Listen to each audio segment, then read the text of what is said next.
Bonsoir à tous, ici Soldier La Roots, Sylvie Finger, la maman de l'affaire Leroy Bordeaux. Et maintenant, donc, affaire qui se passe dans Lyon.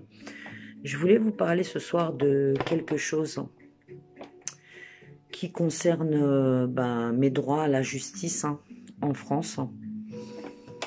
Donc je peux encore dire ce soir que je n'ai pas les mêmes droits que tous les citoyens lambda. À savoir que le 17 mai 2022, la juge d'Auxerre a rendu une décision concernant le placement de mon fils Leroy, que j'ai fait appel de cette décision donc le 23 mai 2022 en courrier recommandé avec la décision que je voulais voir rejugée en cour d'appel. La cour d'appel est donc à Paris pour nous qui avons des affaires sur Auxerre-Sens. Et là, bien les mois passent et on est bientôt à 11 mois. Ça fait 11 mois que j'ai le récépissé de déclaration de la Cour d'appel de Paris pour cette décision que j'ai voulu attaquer de la juge d'Auxerre concernant le replacement de mon fils. Et j'ai toujours pas de nouvelles. Donc toujours pas de convocation. Rien. Rien ne se passe.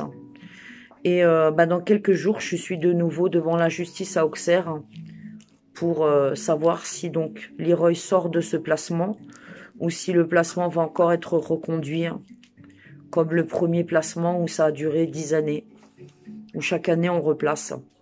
Le problème c'est qu'avant je pouvais bénéficier d'une cour d'appel. Aujourd'hui j'ai plus le droit à la cour d'appel. Donc j'ai respecté le délai, j'avais 15 jours pour faire appel. Eux ils avaient entre 3 et 6 mois pour me convoquer, ils l'ont pas fait. Il y a un article de cette loi, c'est l'article 502 du Code de procédure pénale. Et eh bien moi, il n'y a pas la loi. Moi, j'ai affaire à une justice parallèle. Alors, j'ai sans arrêt des parents qui m'envoient des articles de loi, monter des dossiers, déposer des plaintes. Sauf que moi, j'ai déjà 2 affaires judiciaires et ça fait 13 ans qu'on bafoue mes droits et ça fait 13 ans qu'on n'a pas accès à la loi, à la justice, moi et mes enfants. Donc, est-ce que je suis un prisonnier politique? Je pense. Maintenant, je me suis quand même posé la question de pourquoi je ne pouvais pas accéder à la cour d'appel de Paris et j'ai bien entendu vite trouvé la réponse. Donc, à Bordeaux, mon enfant a été placé par un juge qui m'a attaqué récemment pour injure et outrage où j'ai été jugée en procès à Sens. Le juge et le parquet ont été désavoués.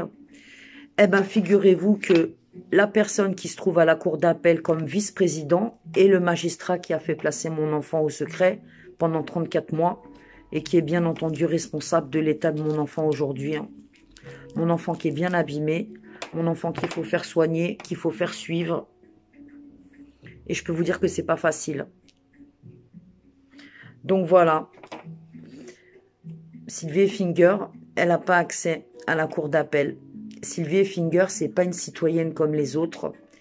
Sylvie Finger, elle a une affaire qui dérange énormément les instances judiciaires françaises.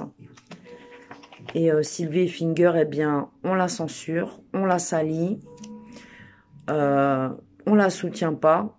Enfin, il y a quand même des parents qui me soutiennent, heureusement, des personnes qui travaillent autour de moi, heureusement, et je les en remercie. Mais en tout cas, il n'y a pas de justice en France pour Sylvie Finger, pour Leroy, pour Célie, pour Stacy, pour Richie. La justice, elle n'a jamais fonctionné. La justice, elle n'existe pas. La justice, elle est fantôme. La justice, elle est secrète. La justice, elle est magouille. La justice, elle est corruption. Et là, donc, j'attends. Dans quelques jours, j'aurai une convocation pour Auxerre et j'aurai pas pu faire appel de la décision de cette juge d'Auxerre de l'année dernière. Donc, est-ce que cette année, si mon fils il est encore replacé, eh bien, je pourrais faire appel ou je pourrais espérer même aller en cassation, chose que je n'ai pas pu faire non plus en 2010 puisque Paris m'a déjà bloqué le passage pour aller en cassation. Alors, est-ce que c'est le fait que mon dossier il a démarré dans le Val-de-Marne avec de la triponctuation maçonnique? Je pense bien, puisque une fois qu'on vous a apposé toutes ces petites étoiles dans les documents, eh bien, on vous verrouillera à vie, vous ne pourrez pas passer. C'est un barrage. Et partout où je me présente pour déposer une plainte ou pour faire un appel, eh bien, c'est comme si je n'existais pas. Je suis invisible. Voilà où j'en suis aujourd'hui. Donc, déposer plainte, ça sert à rien. Faire remonter acquis de droit, ça sert à rien puisque je n'existe pas. J'existe seulement pour me faire attaquer en outrage et en diffamation quand je dépasse les limites autorisées. Alors, c'est quoi les limites autorisées pour eux? Et c'est quoi les limites autorisées pour moi? À savoir qu'aujourd'hui, j'ai pas accès à la loi et à la justice. Donc, soit je me fais justice moi-même, et là, au pire des cas, je suis condamnée, je me prends du sursis, et on me menace à la prochaine fois si je me retrouve encore devant une cour de justice où je suis poursuivie pour diffamation. Soit je ferme ma gueule et j'accepte donc une 5e année de placement et la destruction de mon enfant. Donc, qu'est-ce qu'il faut que je fasse? Est-ce qu'il faut que je me taise? Ou est-ce qu'il faut expliquer que certains citoyens de ce pays n'ont pas le droit à la justice et ce n'est pas des citoyens comme les autres. Donc, moi, quand je me retrouve devant un tribunal, je suis en droit de me demander si j'ai bien affaire à des magistrats, si j'ai bien affaire à des procureurs, si j'ai bien affaire à des services sociaux. Tout est parallèle, tout est secret, tout est magouille, voilà. Donc, tribunal de la corruption. Donc, est-ce que je vais faire un appel à soutien dans quelques jours pour l'audience d'Auxerre? Ben, je réfléchis. On verra bien. En attendant, j'ai quand même pu avoir le droit de revoir mon enfant, de l'avoir en week-end, de l'avoir en vacances, de recommencer à profiter un peu de mon fils et à retrouver un semblant de vie de famille, ce que ce brave juge de Bordeaux nous a retiré. Et c'est encore ce brave juge qui se retrouve sur ma route aujourd'hui et qui me bloque mon appel. Ce merveilleux magistrat que je n'ai pas besoin de vous reciter, vous connaissez tous son nom, vous savez tout ce qu'il sait. Eh bien, de Bordeaux, il est maintenant vice-président de la Cour d'appel de Paris.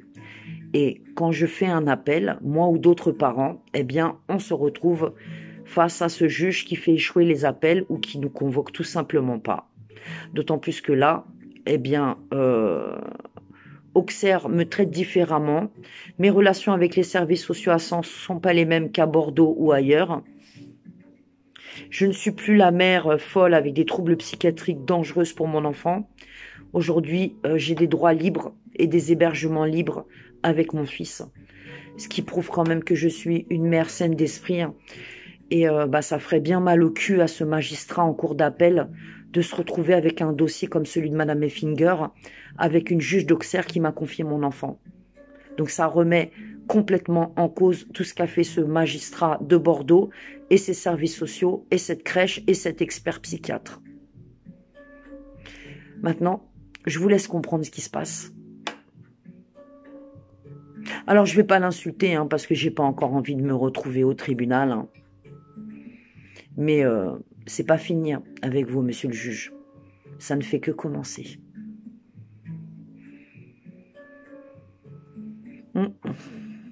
À très bientôt pour les suites et la date donc de cette audience qui arrive à Auxerre. Donc, pas de cour d'appel. Relayez la vidéo. C'est un combat contre l'occulte, l'éloge, le secret. Nous sommes la lumière. Nous ne devons plus nous taire. Il faut parler, il faut dénoncer, il faut expliquer ce que font ces personnes. Les garants de la justice. Soldier la route, affaire Leroy, Bordeaux-Sens. À bientôt.